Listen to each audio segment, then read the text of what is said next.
nice of you to say that.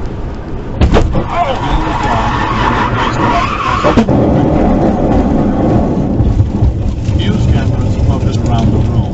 What just happened? Good day to lose a ball joint. And a drive shaft.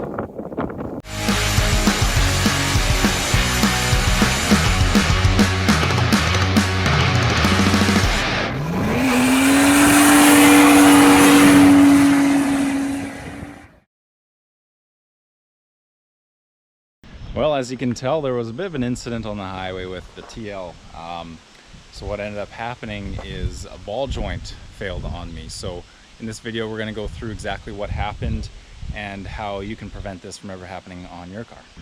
So a little history on this car. I've had it for about 5 years. It's my daily driver. I use it a lot for work and for getting back and forth to Matt's place.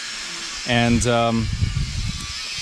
after all the maintenance I've been doing throughout all these years, this is the first really major thing I've had.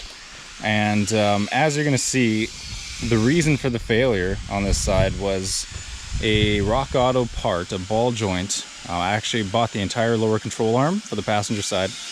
The ball joint itself just separated.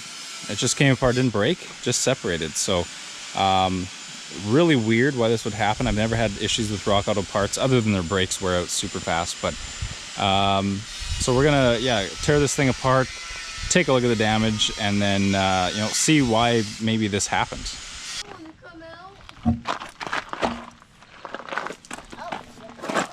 So first of all, this is what happened to the tire. Oh, this no. is where it would have skidded. Yeah, it's pretty bad, eh? I'm not going to reuse that one. Nope. The wheel itself doesn't look in terrible shape. Might be able to get this fixed and reuse it, but yeah, the tire is completely shot. But thankfully I have a full set of summers that I can throw on there. Thankfully it is summer, so I will have to get a new tire for winter though, so it's something to keep in mind. Okay, so what's the damage here? This is actually the first time I've had the wheel off.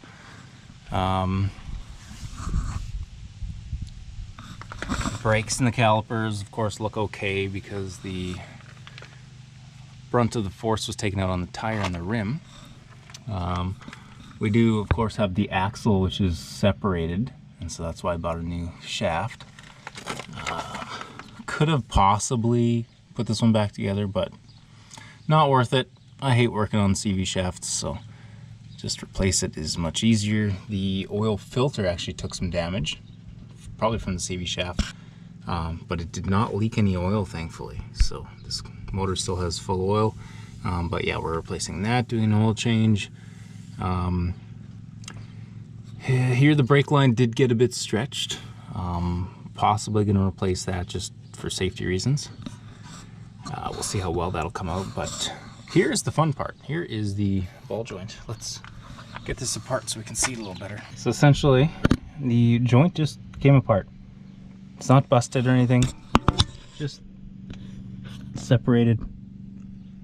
I've never seen that before. I don't know why that would happen, but obviously just a low quality part that just couldn't handle the Manitoba winters and our horrible roads. So the important thing is just getting this apart and replacing everything. So I'm just gonna get going on that. We're gonna take the axle out. Don't have to separate the ball joint because that's already done. We're gonna just replace the ball joint in the control arm. Did not buy a whole new control arm because this control arm is fairly new. And so I'm going to replace that, replace the axle. Honestly, I bought the brake line because I thought maybe it needed to be replaced, but it's not leaking and it looks in pretty good shape. So I might honestly just leave this and not worry about that because everything is quite corroded. It would be a pain in the butt to try to change that. So we're going to do axle and then the output shaft seal, and then ball joint, and then we are good to get this thing on the road. So let's get to it. Okay, so CV shaft is out, and so I didn't even realize this is a half shaft that connects up to that splined other half shaft there, and then goes to the hub. So I'm not going to replace the transmission fluid or replace the axle seal, just because that's more work that doesn't have to be done. So it's a little simpler now, but you can see I kind of got it cleaned up the best I can without brake clean, because Matt's out of brake clean. So I don't know what the heck is on with that, but if anyone wants to send Matt some brake clean, address is in the description below. So we got the axle out here. From what you can see, it's definitely in bad shape, full of grot and things like that. And here we actually only have 2 of the 3 whatchamacallits. Alright, so it's kind of cleaned up. I got the lower shock bolt removed, so I have a little more room to get the new one in. But before I do all of that, I'm going to get the ball joint out and replaced. Hear that sound? That's weird. What on earth is that? So I decided the, oh shoot, I gotta get this sensor out. Freaking sensors. Do you want to turn the car off? Didn't realize this. Yeah, it was the airbag light. That is unfortunate. Okay. Oh yeah, what did I do last time here? I really hope I can get this out. I don't think I can get this out. I'm gonna try. Cut it. The wire?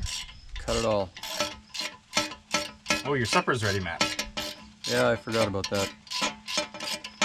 Popcorn chicken and chicken fries. Chicken fries are... it's chicken? Yeah. Oh, nice. Probably dip them in some barbecue sauce. Yeah, you have to. Okay, yeah, that's seasoned in there, so... Well, so anyways, I decided that the best way to replace this ball joint would be to take the knuckle out. And you have better access to it. Honestly, even just this, you can find a way to keep this here without wrecking this wire. This is a lot better access to take this ring off, and then we can press this out. So yeah, that's happening now, and then we will see if we have to tear more apart. Well, have fun with that. I'm gonna go eat my chicken fries. Yeah, you go eat your chicken, and then I'll let you know how this works. You'll hear me screaming. All right, so I wasn't able to get this ABS sensor out, so I could at least keep it bolted up on the upper ball joint and get this snap ring off. And as you can see, I've just hammered out the ball joint. So let's put that aside and then work on getting the other part of the ball joint out of the lower control arm. Okay, so the bottom part of the ball joint is actually stuck in the lower control arm. So when the car hit the ground, it actually ground this nut down and the stud of the ball joint quite a bit.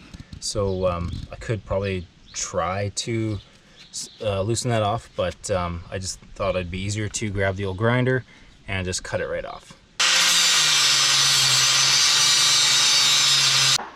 Okay, inside for some analysis on the ball joint. We got both pieces out. So pretty much what we had happen is this ball just came out of the joint. It just, for whatever reason, I don't know how they're engineered inside, but it just popped right out.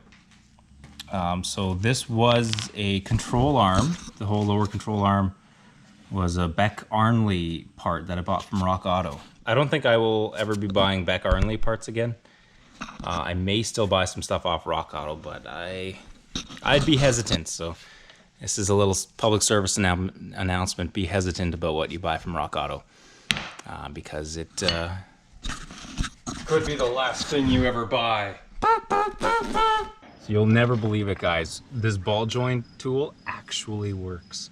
It didn't work to remove it, just because these collars or whatever are too big to fit in there, but to install it is actually working.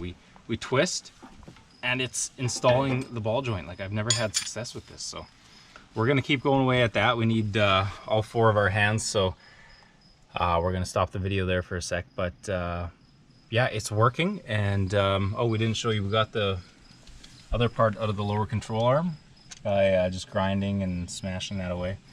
So we are to the install part. So everything is pretty much cleaned up. We're doing the install. Matt's tree is falling. Nah, she's good. That's like a 100-year-old tree. It's creaky though. Hasn't fallen yet. It's not gonna. So we're gonna keep going going through it and then get everything assembled and burnouts. Honestly, I will do a burn on this car. All right, we're now to the point where we're ready to put the axle back in. We've got the new ball joint installed and looking good. So here is our replacement axle, just a simple new axle from a reputable auto dealer. I went through Napa for everything, just because I know I can trust their stuff, and I said get me highest quality stuff you got. So we'll get this axle just tossed in and then we'll be ready to throw everything back together. All right, here we are. Everything is back together. We've got the new axle in. Everything is put back together, retorqued, reassembled, and we're just gonna put the wheels back on, drop this thing to the ground, and then we'll actually be able to drive it for the first time in a while. So let's get that all done here. All right, car is finally on the ground. Battery is dead, so Matt's gonna boost it. We've got the wheels, the new wheels and tires on, and yeah, gonna start her up.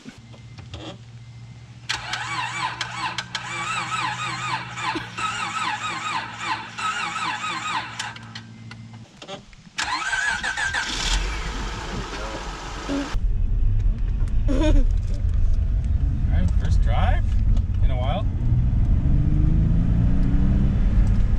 Still drives.